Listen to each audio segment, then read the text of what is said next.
Gaano talaga ang pwede nating maabot, maalaman tungkol sa Diyos? First of all, we begin with the fact that God is too wonderful to know.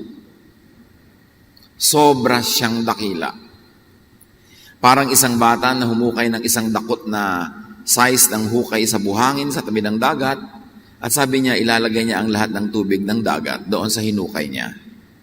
Ganon ang ating isip kaliit at ganon kalawak ang Diyos para lubos nating mapagkasya sa ating isip. God is too great to fit in one's mind. Too broad to be seen in full. Too far and near. Yung far, kailangan mo ng telescope para makita. Yung very near, kailangan mo ng microscope.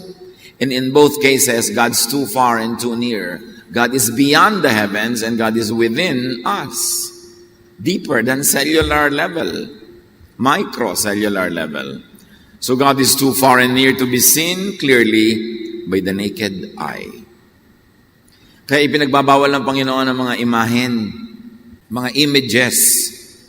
Because images limit and trivialize and oversimplify God. Pag gumawa ka ng imahe ng Diyos sa mukhang tao, pinagmumukha mo siyang tao, hindi naman siya tao. Lalo naman pag pinagmukha mo siyang hayop o halaman, kasi siya ang lumikha ng lahat ng yon. Kaya sa pagbibigay ng mga images, kung minsan Western images, isa yung muka ng divine.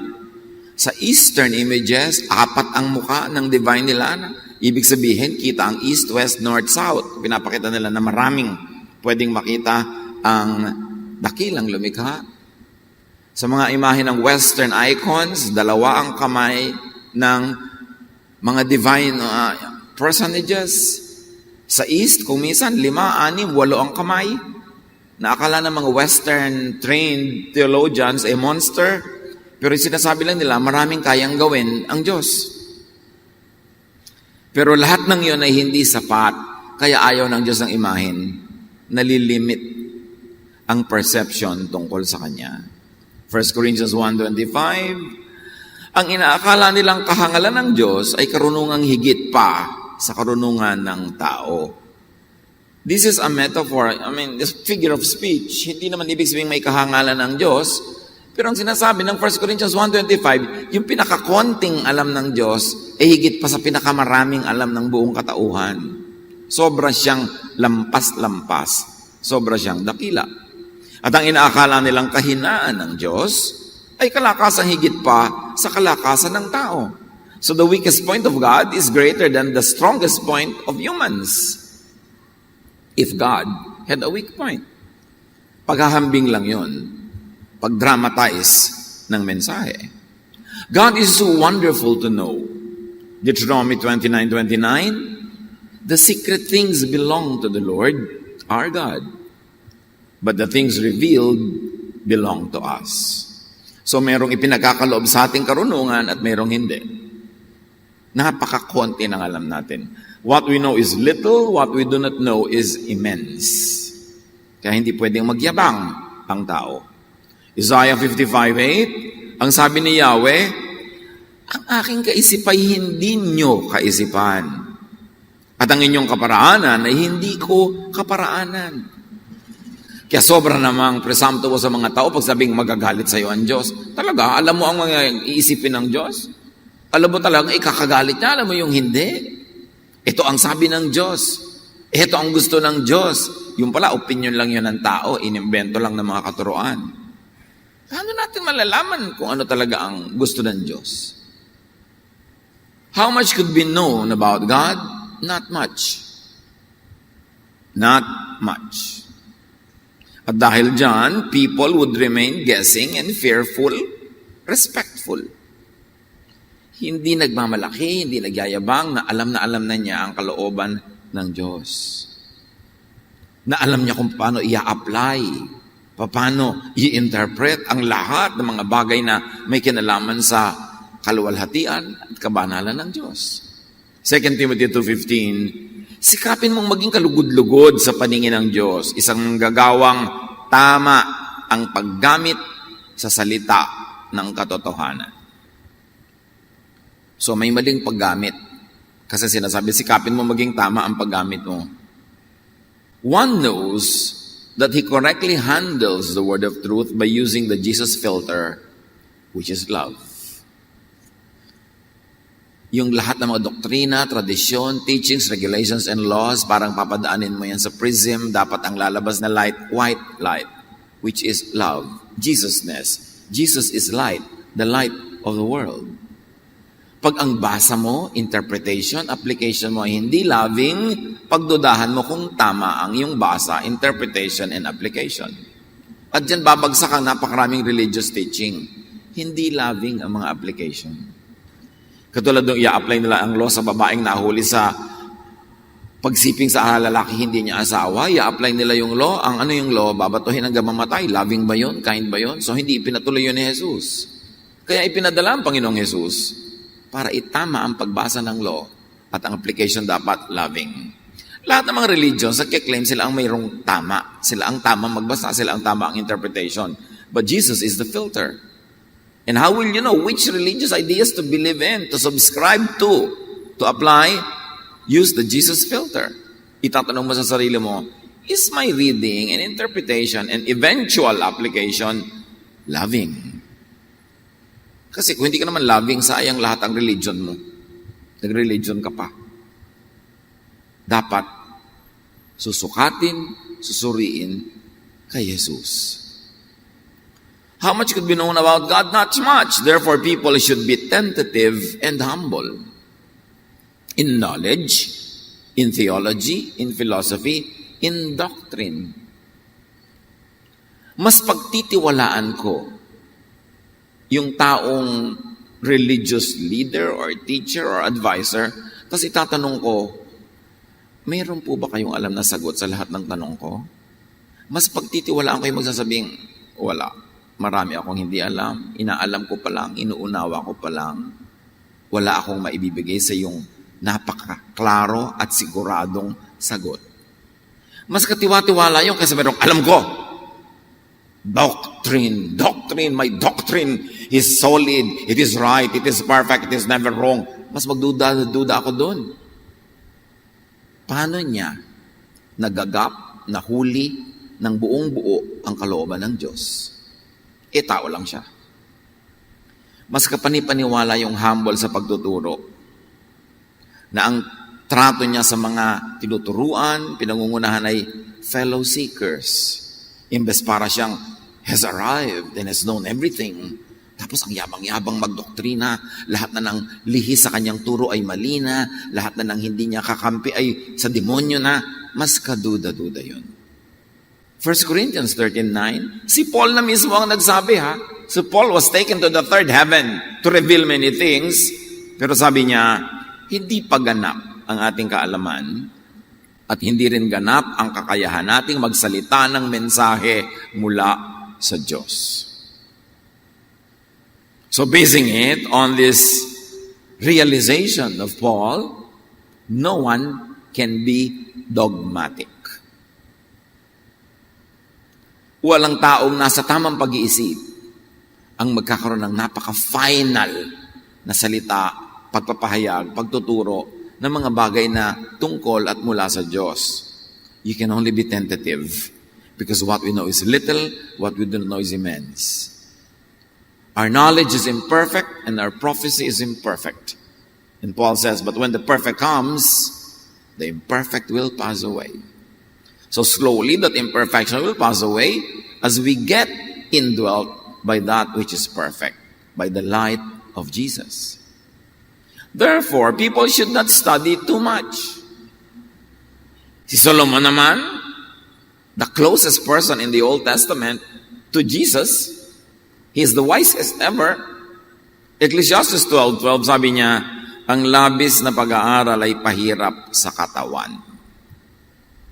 Too much study wearies the body. So do not overstudy, overread, overinterpret, and over-apply to the point of bleeding. Yung iba, sobrang makapag-aral eh. Nilalaslas na ang pulso, binabato na ang kapwa, ginugutom na ang sarili, tinatalikuran na ang pamilya. Tapos mali pala yung reading, paano yun? Sobrang bayad para sa mali. Sabi na ni Solomon, too much study, where is the body? Huwag kang magkandara pa at magpagulong-gulong at magpakamatay ka. Aaral lang ka, kalit-liit ang tudlok dyan, kalit-liit ang kahulugan, ganyan-ganyan, sobra ka nang napagod. Hindi ibinibigay sa'yo ang katotohanan para ka pagurin, kundi para ka bigyan ng pahinga. Para ka mapanatag, hindi para ka matakot. So do not indulge in useless, foolish religious arguments, debates, contests. Titus 3:9, iwasan mo ang mga walang kabuluhang pagtatalo, ang mga away at alitan tungkol sa kautusan. Ang mga ito ay walang pakinabang at walang halaga. Sa Bible na nga nakalagay, huwag niyong pagtalo-talunan yung mga kautusan. Walang kakauwian yan. Away, gulo, hirap ng loob. And for all you know, yung pinaglalaban mo, baka hindi pa rin talaga yung tama. So bakit ka naman mananakit ng kapwa? Bakit ka makikipagkasira sa mga kaibigan? Lalayo sa mga kamag-anak? Dahil talagang sure ka na yun ang gusto ng Diyos para sa'yo. So niya, iwasan nyo yan. Walang kabuluhan. Only fools debate issues about the divine. Who are we to debate issues about the divine? Who can dare to say he or she knows God? Kaya yung mga sobra ko minsan overgeneralizations, nakilala ko po ang Panginoon noong April 12, 1995. Nakilala mo talaga? Sige nga, ipakilala mo nga sa akin. Baka pwede mo sabihin, nagsimula po akong magkaroon ng personal relationship at magsaliksik at mag-aral tungkol sa Diyos noong ganong petsa. Pero hindi mo pa nakilala. You have arrived. Kahit nga si Jesus and Jesus grew in wisdom, in stature, in favor with God and men. Nag-grow din siya. Hindi biglaan. Tapos ikaw, nakilala mo talaga ang Diyos. Tapos may na-memorya ka lang na 5 verses, inaway mo na lahat ng kapitbahay, kamag-anak, kaibigan. It's foolishness. Ang tamang paggalang sa Diyos, tamang pitagan sa Diyos ay magdahan-dahan ka sa pag-aakala mong alam mo. Hindi ka magiging sarili, mayabang, at mapagmataas. But how and by what could God be known? Paano nga ba? Saang paraan pwedeng makilala man lang unti-unti ang Diyos? God can be known through nature. Alam natin Diyos ang lumikha ng lahat ng kalikasan, lahat ng bagay na nasa ating paligid na likas. So, sa pagtingin mo sa nilikha, meron kang clue tungkol sa lumikha. Romans 1:20, mula pa nang likhain ng Diyos ang sanlibutan, ang kanyang likas na hindi nakikita, ang kanyang kapangyarihang walang hanggan, at ang kanyang pagka-Diyos, ay maliwanag na inihahayag ng kanyang mga ginawa. So, susunod ka sa utos ng Diyos. Yung religious utos, sure na sure ka ba na talagang yun ang utos ng Diyos? After thousands of years ng handling and sometimes mishandling of religious institutions, of editing, of inserting of ideas by religious leaders that have political agenda, sa pagmamanipula ng mga makapangyarihan sa religious thought to control civilizations, gaano ka talaga pwede mag-rely sa tradition ng relihiyon? Pero yung nature, alam na alam mo. Pag may malaglag, gravity, Diyos ang lumikha niyan. Walang nakakapag-iba niyan all throughout time. Napapalipad mo ang aeroplano dahil naiintindihan mo ang mga issues ng physics, ng velocity, buoyancy, etc., etc. So gusto mo talaga makilala ang Diyos, no scientific laws. Because science is behind nature and nature was created by God. Nature, natural law reveals aspects of God's law, even of God's character, and very especially, God's essence. Pag nakikita mo kung paano nag-unfold ang nature and you obey it, you're obeying God's highest law, more than religious law. Kaya alam mo, halimbawa na merong gravity, maglalagay ka ng bahay sa gilid ng bangin, konting lindol, mahuhulog ka, hindi mo nirespect ang God's law. Kaya may nangyari sa iyo hindi tama.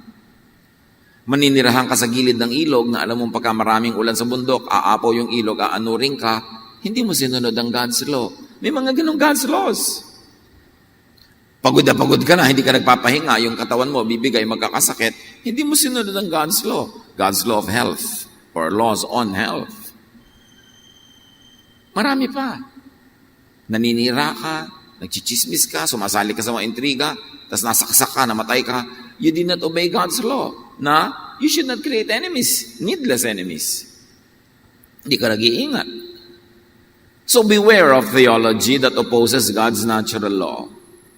Theology that opposes God-given natural feelings, wants, and even desires. At dyan naging magaling ang napakaraming relihiyon in the past thousands of years to demonize legitimate, God-given human desires. God ang lumikha sa atin. God ang nagbigay sa atin ng mga senses. God ang nagbigay sa atin ng sensuality. God ang nagbigay sa atin ng ating appetites. These are all tools for survival, for procreation, for continuous existence.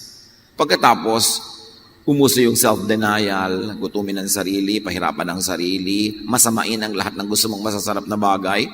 It's against natural law. So you would know that religious thought could sometimes oppose God's natural law. So dapat alam mo kung saan ka susunod para hindi ka lito. And God can be known through prophets also, but only very vaguely and up to a point. Kung napakalaki at napakalinaw ng pagpapakilala ng Diyos sa pamamagitan ng kanyang mga nilikha sa kalikasan, nagpakilala din naman siya sa mga pahiwatig, mga bulong-bulong, bugtong-bugtong sa mga propeta. Hebrews 1:1, noong una, nagsalita ang Diyos sa ating mga ninuno sa iba't ibang panahon at sa iba't ibang paraan sa pamamagitan ng mga propeta. Kaya lang yung mga bigay sa propeta, kung minsan panaginip, pagising niya, baka mamaya, hindi na accurate ang kanyang interpretation or recollection. Minsan mga dumadaang tinig, minsan mga pahiwatig, na subject pa rin to the interpretation of the prophet. And then, syempre, kung na-interpret man tama ng prophet, yung prophet ay may nakinig sa kanya, yung nakinig sa kanya, nagkwento sa nakinig sa nagkwento, nagpalipat-lipat ang mga bibig at tenga hanggang mamaya, nagkanda iba-iba na yung teaching. And that's what we have. Oral traditions of teachings. For thousands of years, they were oral, verbal, not yet written, kasi hindi pa na-invento ng taong pagsusulat. And then, isinulat lang much later. Gaano karami sa mga original revelations given orally and delivered and preserved orally were really preserved correctly? And how correct were they preserved? How correctly? Tapos nung naisulat, isinusulat nila sa mga balat ng hayop, sa mga dahon, sa mga nabubulok na bagay, so ililipat na naman sa bagong material after a few years. Gaano ka-faithful ang mga transfer niya, ng mga transcriptions? Kaya dapat may pang-validate ka. Ito bang binabasa ko talaga, reliable pa to? At ang ating reliance is on the Jesus filter. Jesus was sent to correct every mistake, to shed light on everything, to be the way to God. So sa kanya mo sukatin ang lahat. At pag hindi Jesusness, hindi loving, hindi kaya niyong reading, pagdudahan mo na. Now, some situational instructions were known through Moses and the other prophets. But what God really wants people to know, God revealed through Jesus. Puta-putake, kapra-kapraso, bugtong-bugtong, bulong-bulong ang ibinigay sa mga propeta. But God could be known by and through Jesus. John 1:17, ibinigay ang kautusan sa pamamagitan ni Moses. Ngunit, dumating ang kagandahang loob at katotohanan sa pamamagitan ni Jesucristo. Make clear choices dito. Kautusan or katotohanan and kabaitan? Saan ka? Moses or Jesus? San ka? Napakalinaw nung ginawang choices sa Gospels. Kaya yung sobrang mga maka-Moses, maka-tradisyon, maka-temple, pinatay si Jesus. Hebrews 1:2, ngunit sa mga huling araw na ito, siya'y nagsalita sa atin sa pamamagitan ng kanyang anak. Noong daw mga nakaraan, bubulong-bulong, sasali-salita, bibigay-bigay ng kapra-kapra mensahe ang Diyos through the prophets. Pero nung panahon ni Jesus, nagsalita na ang Diyos ng derechahan, malinaw, explicit, through Jesus, His Son. Hindi naman biological son yun, kaya nga po yan ay pinoproblema kung bakit nagkaroon ng anak ang Diyos. Ibig sabihin lang kung ano ang Diyos yun si Jesus. Genetically, spiritually, essentially, kung ano ang Ama, yun ang Diyos. Colossians 1:15, the Son is the image of the invisible God, the firstborn over all creation. And of course, this is not a physical image. If I may add a few clarifications, the qualities, the thought, and the teachings of the Son, that is the image of the invisible God. Gusto mong makita ang imahe ng Diyos Ama sa langit? Tingnan mo, hindi yung itsura ni Jesus kasi nagkatawang tao. Tingnan mo yung itinuro niya. Yung ibinigay niyang halimbawa, yung kanyang mga ideya. Yon ang perfect image of God that God wants revealed to us. I think hindi pa yun ang buong-buong image ng God. Pero yung gusto niyang malaman natin, sapat na ipinaalam niya through Jesus. John 1:14, the Word, referring to Jesus, became a human being. The idea of God, the idea about God, the Word, became a human being and lived here with us. We saw His true glory, the glory of the only Son of the Father. From Him, all the kindness and all the truth of God have come down to us. So by saying from Him, ibig sabihin, all the others, hindi sila ang dinaanan ng kindness and all the truth of God, but Jesus. That's why dapat ng turo ng lahat ng religious people, lahat ng religion, lahat ng practices, padaanin kay Jesus because Jesus is the image of the invisible God. He is the measure of all things. But God and Jesus revealed only little on a need-to-know basis lang. Kahit si Jesus, ang image of the invisible God, hindi pa rin napakarami ng itinuro niya. Hindi pa rin kaya ng isip ng kanyang tinuruan. At hindi lahat ay ipinaunawa niya sa lahat ng tao. Yun ang hiwaga. Hindi niya ipinawanan kung bakit. Pero meron siya pinagkalooban at may hindi ng revelations na ito. John 16:25, ang mga ito'y sinasabi ko sa inyo, si Jesus ang nagsasalita, ng patalinghaga. Subalit darating ang panahong hindi na ako magsasalita sa inyo sa ganitong paraan.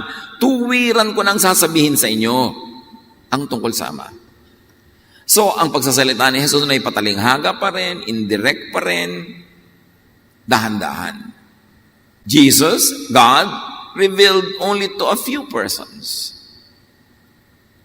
Matthew 13:10-11, lumapit ang mga alagad at tinanong si Jesus, bakit po kayo gumagamit ng talinghaga sa kanila? Hindi nila maintindihan. Sumagot siya, ipinagkakaloob sa inyo ang karapatang maunawaan ng hiwaga tungkol sa kaharian ng langit. Ngunit hindi ko ito ipinagkakaloob sa kanila. Mapalad ang pinagkakalooban. At ang pinagkakalooban ay may tungkuling ito ibahagi, ipaliwanag sa hindi diretsahang pinagkakalooban. Kaya tayo, mga lingkod ng Diyos, ay mga instrumento, channels of blessing. Daanan ng pagpapala at tungo sa iba, sa mga pagpapalang binigay sa iyo pero hindi sa kanila. So ikaw ngayon na instrumento para makarating yun sa kanila. Hindi lahat ay diretsahang ibinibigay sa lahat. Iba-iba ang ibinibigay sa iba-ibang tao, pero meron tayong tungkulin na yung pagpapalay hindi solohin, kundi padaanin lang sa atin at makarating yun sa iba. Kami mga binibigyan ng pagpapalang magaling magturo, merong magaling namang mag-advise, merong magaling naman na magpalakas ng loob, merong magaling na tumulong practically, iba-iba.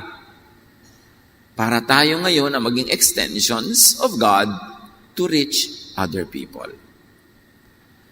God revealed only to a few persons, and even to His disciples did not always understand much or fully. Sa kanila na nga ibinibigay, hindi naman nila rin laging naintindihan. Luke 9:45, ngunit hindi nila ito naunawaan sapagkat inilihim sa kanila ang kahulugan nito. Natakot naman sila magtanong sa kanya kung ano ang ibig niyang sabihin. So hindi naman lahat ng sinabi naintindihan pa rin. Tapos sa lahat ng narinig, the disciples also wrote down only a little. Hindi naman lahat ng narinig nila, sinulat nila eh. John 21:25, at marami pang ginawa si Jesus na kung isusulat lahat, sa palagay ko'y hindi magkakasya kahit sa buong daigdig ang mga aklat na maisusulat. So only very little of what was revealed was written down. Bakit? Para hindi rin suluhin ng mga disciples at hindi suluhin ng mga writings nila ang talastasan sa pamamagitan ng Diyos at ng tao. That God would continuously engage to deal with people directly. God can deal with us through the written word. God can deal with us through the prophets and through the gospels and through the disciples. But many were not given to them and through them because God would continue to make revelations to all His children in all places at all time. Kaya sabi niya, hindi nyo kaya maintindihan to lahat, but I will send the Holy Spirit who will explain things to you. What then can and should be known about God? So wag na lang natin pag-aralan, wag na lang tayo lumapit sa Diyos. O ano ba talaga ang pwede at marapat na alamin? God teaches us through Jesus that which helps people survive earthly life. Kaya mahalaga yung pagbabasa ng Jesusness, pag-apply ng Jesus filter. Kasi tunay, ang ibinigay sa atin ng mga salita, para tayo mag-survive, mabuhay ng payapa, tahimik, masagana, dito sa mundo. Yun, ibinigay. Kaya ang daming katuruan sa scripture na magtanim ka para ka umani, huwag ka magchismis, makipagmabutihan ka sa mga tao, mag-invest ka, mag-ipon ka tulad ng mga langgam. Ang daming katuruan. At yan ay ibinigay, hindi para sa kabilang buhay, para sa langit, kundi para dito. Concern kasi ng Diyos, yung maiksing panahon na ipinahiram niya para sa buhay dito sa lupa ay matamasa natin ang lahat ng pagpapalang inilaan niya at gusto niyang tanggapin natin. So hahanapin niya sa scripture yung mga bagay na nagpapaginhawa, nagpapaganda ng buhay, nagpapatahimik, nagpapasagana. Yun ang kalooban ng Diyos. Na kinokontra na naman ng maraming relihiyon kasi tinuturo nila magdusa ka, magtiis ka, magutom ka, sa langit ka nalang bumawi. Hindi nang turo ni Jesus. Nung nagtatanong ang mga disciples, teach us how to pray. Sabi ni Jesus, pray like this, Our Father, you are in heaven, let your kingdom come. Let your will be done on earth as it is in heaven. So, ang ibig sabihin ni Jesus, huwag niyong laging isipin na pumunta sa langit. Ang hilingin niyo sa Diyos, ibaba ang langit dito sa inyo. Now na. Thy kingdom come. Hindi yung I will go to your kingdom. Pag namatay ka, you go to the kingdom of God. Pero habang nandito ka, dapat ang prayer mo, which is ang action mo, ang objective mo, ang ginagawa mo, is to bring a piece of heaven down to your life here on earth. Kapayapaan, katahimikan, yun ang kingdom of God, hindi yung isang physical, political kingdom, kundi paghahari ng Diyos sa iyong buhay. Hindi kaharian, kundi paghahari sa iyo. Na ang bunga, tahimik ka, payapa ka, maayos ang buhay mo. Yun ang concern ng Diyos para sa iyo. Kaya nilagay dito sa mundo, hindi para parusahan ka lang dito, para ihanda ka sa langit. Hindi dapat hindi ka na tinanggal sa Kanya, nandun ka na lang forever, because our spirit came from God. And then it will go back to God. Ba't ka pa pinadala dito para lang parusahan? No.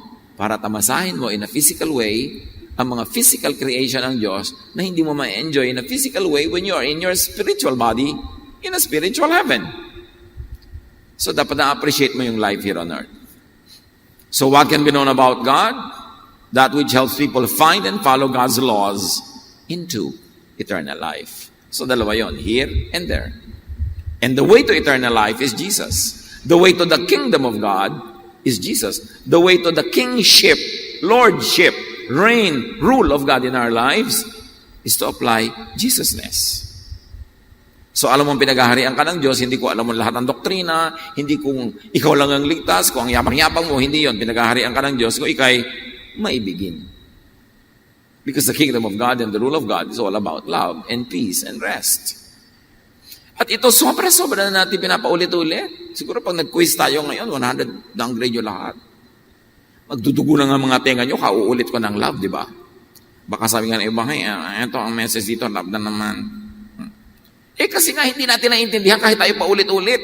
Hanggang hindi ka pa loving, hindi ka pa tinatablan ng salita ng Diyos. Umisa nga, baligtad pa yung talab Nung nakapag-aral, yumabang pa, naging judgmental pa, naging separatist pa, naging self-righteous, di baligtad ang talab. Negative. Now, how not to know and teach about God is important to understand. Paano ba ang hindi dapat na paraan ng pagkilala sa Diyos at pagtuturo at pagpapakilala tungkol sa Diyos? By man-made doctrines that oversimplify God. Ayaw ng Diyos niyan. God doesn't like that. Itong gusto ng Diyos para sa iyo. Oversimplification lahat yan. Kasi yung mga sinasabi nating ayaw ng Diyos, kahit sa Bible, may mga instances na pinayagan niya, may instances na hindi. So, alin doon? Hindi naman natin nakikita na iginagalang at minamahal din ng Diyos yung sitwasyon ng tao, kaya hindi laging ito para sa lahat ng panahon, lahat ng oras, lahat ng sitwasyon. Meron ding pag-a-adjust na ang ending dapat yung alin ba ang ikakabuti mo? Hindi napasama ka na sa pagsunod niya, napagod ka na, nagdugo ka na. Sabi, ano bang makakabuti sa'yo? Matthew 15:9, Jesus says about God, sabi ng Diyos, it is useless for you to worship me when you teach rules made up by humans. Sabi ng Diyos at nirepeat ni Jesus sa Israel, lalo sa mga leaders ng religion ng Israel, baliwala ang pagsamba nyo sa akin, kunwari, kung itinuturo nyo naman yung mga inimbento nyo lang na doktrina. So maraming imbento, kahit yung temple, kahit yung mga priest, kung hindi nga ba, sasabihin nyo ng Diyos at i-quote pa ni Jesus. Paano kung ang pinagkakahirapan mong sundin, imbento lang pala, di lugi ka naman. Kaya napakahalaga nga nung Jesus filter. How do you not know and teach about God? By over-particularized do's and don'ts. The kingdom of God is not about do's and don'ts. Don't wear this, don't eat that, don't sing this. Hindi ganon. The kingdom of God is about loving God and loving one another. Kumisa sa dami ng do's and don'ts, naging unloving ka na, baligtad ang effect. Namatay na ako nakasama ni Kristo, at hindi na ako sakop ng mga alituntunin ng mundong ito. Bakit pa kayo sumusunod sa mga alituntuning tulad ng huwag hahawak nito, huwag titikim niyan, huwag gagalawin yon? Ang mga ito'y utos at katuruan lamang ng tao.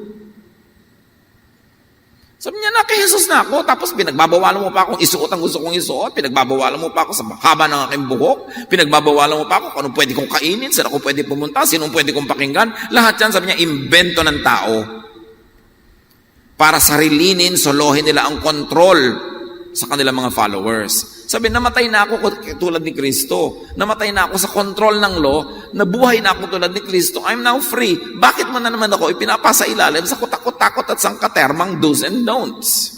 Very clear. How not to know God and teach about God? Not by exclusive religious franchise. Alam natin yung franchise. Pag franchise ka ng isang brand ng pagkain, ganito dapat ang timpla ng iyong juice, ganito dapat karami ang asin ng iyong hamburger, ganito dapat kahaba ang mga patatas na naglalawitan sa mga lalagyan, ganito dapat ang itsura ng uniform ng mga nagpapaserve, ganito dapat, ganun dapat. Yun ang franchise. But how do you not teach about God? By exclusive religious franchise. Yung nagsasabing, kami lang ang tama, lahat mali. Kami lang ang ligtas, wala nang iba. Yun ang mga exclusive. Paglabas sa amin, mali, kolorum, evil. Pati mga disciples ni Jesus, guilty dyan sa franchise. Dahil sobra silang excited na malapit sila kay Jesus, nakakagawa sila ng mga himala dahil in-empower sila ni Jesus. Akala nila, sila na lang ang anak ng Diyos. Mark 9:38-40, sinabi sa kanya ni Juan kay Jesus, Guro, nakakita po kami ng isang tao nagpapalaya sa mga demonyo sa pamamagitan ng inyong pangalan. Di ba dapat kami lang ang gagawa nun? Pinagbawalan namin siya dahil hindi natin siya kasamahan.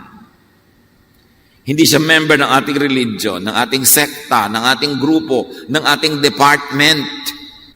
Hindi sila pwede magpalayas ng masasamang espiritu sa ngalan nyo, kami lang. Ngunit sinabi ni Jesus, huwag ninyong pagbawalan. Sapagkat ang taong gumagawa ng himala sa pamamagitan ng pangalan ko, ay hindi magsasalita ng masama laban sa akin pagkatapos gawin ito.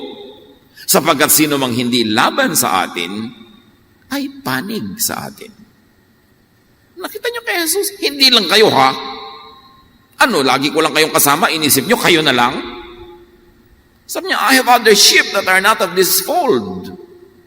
Maraming anak ang Diyos sa lahat ng lugar, hindi lang yung nasa Israel, hindi lang yung member ng grupo natin. Walang limitasyon ang Diyos, hindi siya nababakura ng relihiyon, hindi siya naaari ng anumang religious group or franchise. God will bless whom He likes to bless, God will reveal to whoever He likes to reveal, and God will save whoever He likes to save. It's not only through one specific group. And yet, lahat ng claim to fame ng halos lahat ng religion, sila lang ang tama, sa kanila lang dadaan ang kaligtasan, at pag wala ka sa kanila, di ka maliligtas. Jesus says, sa inyo na invento yan. Sinosolo nyo ang langit? Kayo lang ang may lisensya? Wow! Sabi ni Jesus, no.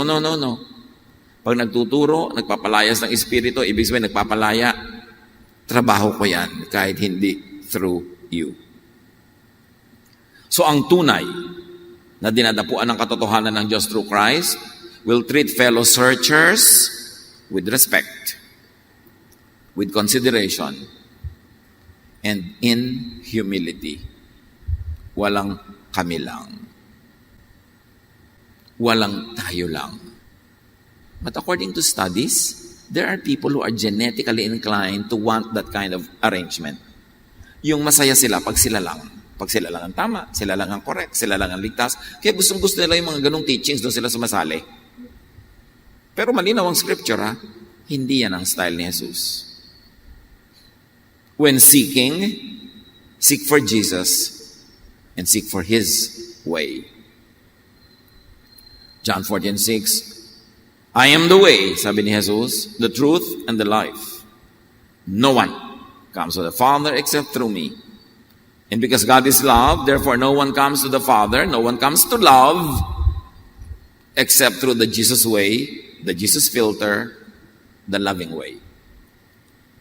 Ang way to God is the way of love. When confused and unsure, rely on and receive God's love.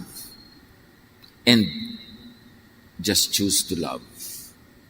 Nalilito kayo, paano ba ako makikipag-deal sa mga tao? Paano ako magbibigay ng payo? Paano nga ba? Kung hindi ka sure sa gagawin mo, just love. 1 John 4:7, mag-ibigan tayo sapagkat mula sa Diyos ang pag-ibig. Ang bawat umiibig ay anak ng Diyos at kumikilala sa Diyos. Hindi sinasabing ang bawat miyembro ng ganung relihiyon, ang nagpabautismo sa ganitong style, sabi niya, ang bawat, kahit sino, umiibig ay anak ng Diyos. So maraming anak ang Diyos na wala sa loob ng religion mo. Nasa iba. Baka nga wala pa silang religious label. Pero pag umiibig, anak ng Diyos. Pero kahit gaano ka-strong ang religious identity and identification, pag hindi maibigin, hindi anak ng Diyos. So itanong mo sa katabi mo, kaninong anak? Sagutin niyo. Pag hindi anak ng Diyos, anak ni, alam mo na. Pero religyoso. Sa ulo lahat ng verses. Pero hindi loving, hindi anak ng Diyos. Huwag tayo magpaloko sa mga teaching. Ang linaw nila ng Bible Binabaluktot lang nila para masolo nila yung mga espiritu, mga kaluluwa at mga tithes and offering. Pero sabi, sino mang maibigin?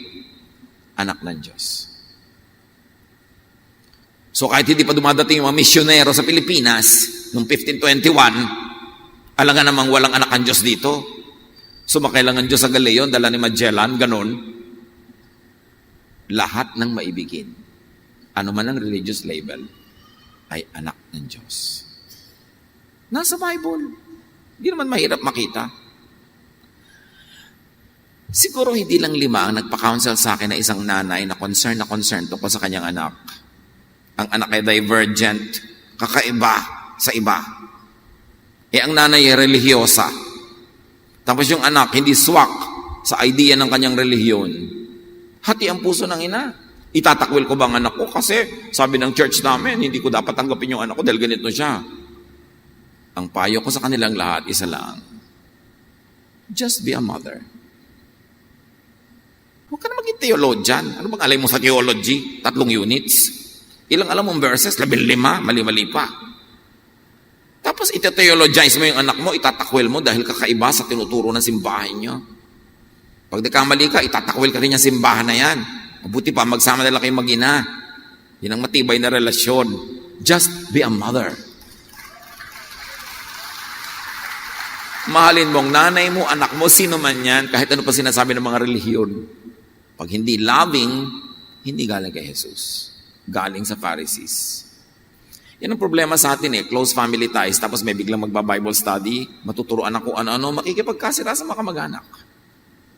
Hindi na aatin sa mga libing ng mga kamag-anak, mga kasal, mga kung ano-ano. Kasi sabi ng church nila, evil yun, masama yun. Samantalang si Jesus, present sa lahat ng kasalan, lahat ng party.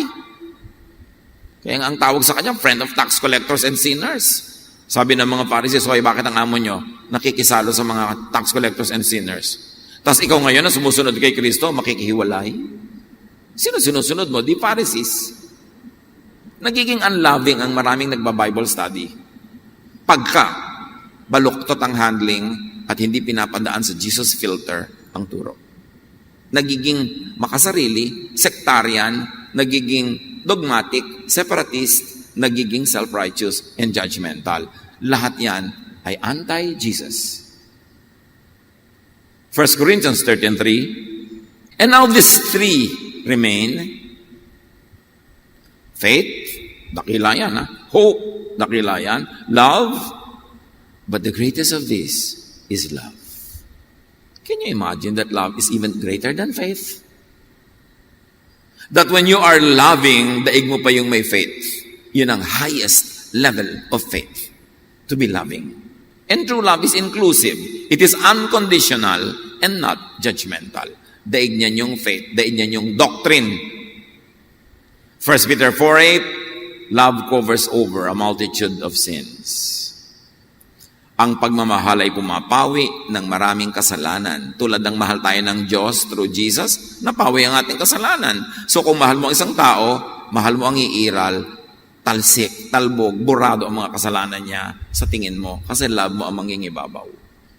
Love is the greatest commandment. It is the greatest doctrine of all. Kaya lagi nang gagalaiting, doctrine. Loving ka ba?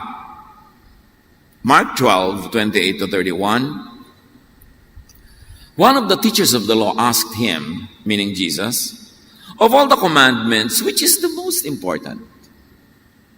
"The most important one," answered Jesus, "is this: love the Lord your God with all your heart, and with all your soul, and with all your mind, and with all your strength." So physical, mental, spiritual love yan. Lahat-lahat na.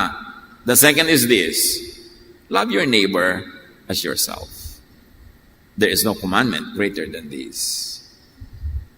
At yung neighbor na yon, hindi lang kapitbahay mo next door. Pag Israel ang kausap, ibig sabihin neighbor, Gentiles. Neighboring country, neighboring community, neighboring culture. Sabi niya, love your neighbor as yourself. Wala nang hihigit pang kabanalan kesa dyan sa maging maibigin ka. Pupunta ka sa church, may nadaanan kang may aksidente, nagugutom, tinulungan mo, na-late ka na tuloy sa church, that is greater than being present, tapos hindi ka naman loving. Love is the greatest. And yet, I see many religious people who have been blinded by doctrinal teaching na kahit may sakit yung kamag-anak, iniiwan sa bahay para magsimba siya. Ha? Ba't di mo alagaan yung nanay mo? Simba yan. Sumimbak na lang sa ibang araw pag gumaling na siya.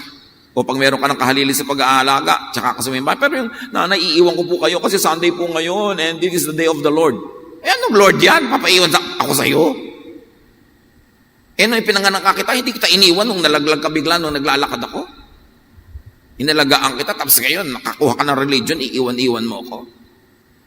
Anong klaseng religion yan? Hindi naman laging physical presence sa mga religious activities ang mahalaga, kundi saan mo dinadala ang iyong lakas, ang iyong pag-ibig, ang iyong tulong. Napakahalaga ng fellowship. Sabi sa Bible, do not neglect being together, to learn together, to study together, worship together. Pero sometimes your schedule requires that your body be present in somewhere, in a place where you are needed. Be there. And make up ka na lang. Another time. Next time. Pero huwag mong idadahilan ng pagsisimba para hindi ka maging loving and caring for others. Kindness is high religion. Kaya si Jesus, sabi niya, sa pagdarating ng panahon, pag naguhusga na ang Ama, sabi niya, kayong mga mababait, alik kayo, may premyo kayo. May ganun. Nakakulong ako, dinalaw niyo ako, may sakit ako, ginamot niyo ako, nagiginawa ko, dinamitan niyo ako. At sabi ng mga tao, kailan naman po namin ginawa yun? Hindi naman namin ginawa yun. Sabi, lahat ng ginawa mo sa mga taong nangangailangan yan, tinuturing kong ginawa mo sa akin. Kaya halika, narito ang iyong gantimpala.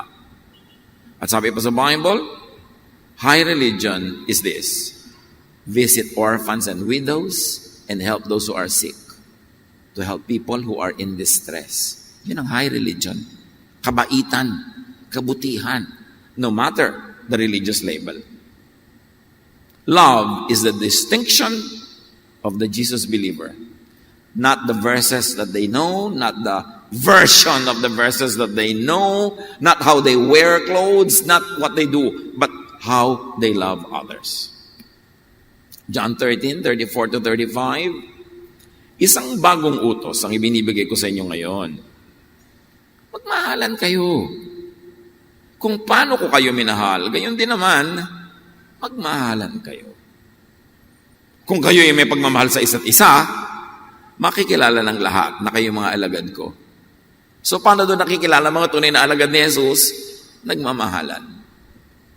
Hindi sa mga religious pronouncements, hindi sa mga kasuotan, pag nagmamahalan. Kaya iba very, very obviously enamored with distinctives. Ano bang ating distinctives?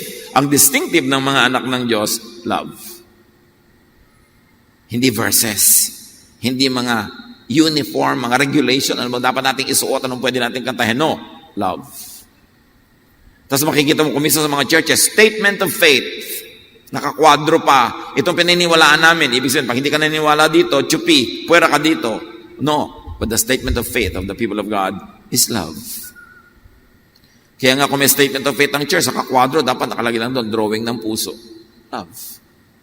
Ito kami. Sabi ng mga tao, attend ako sa inyo, pero ano ba pininiwalaan nyo? No, love. Ano paniniwalaan nyo tungkol sa bautismo, tungkol sa suot, tungkol sa buhok, tungkol sa dinuguan? Love ang pininiwalaan namin. Yung mga yan, nakasubsume doon.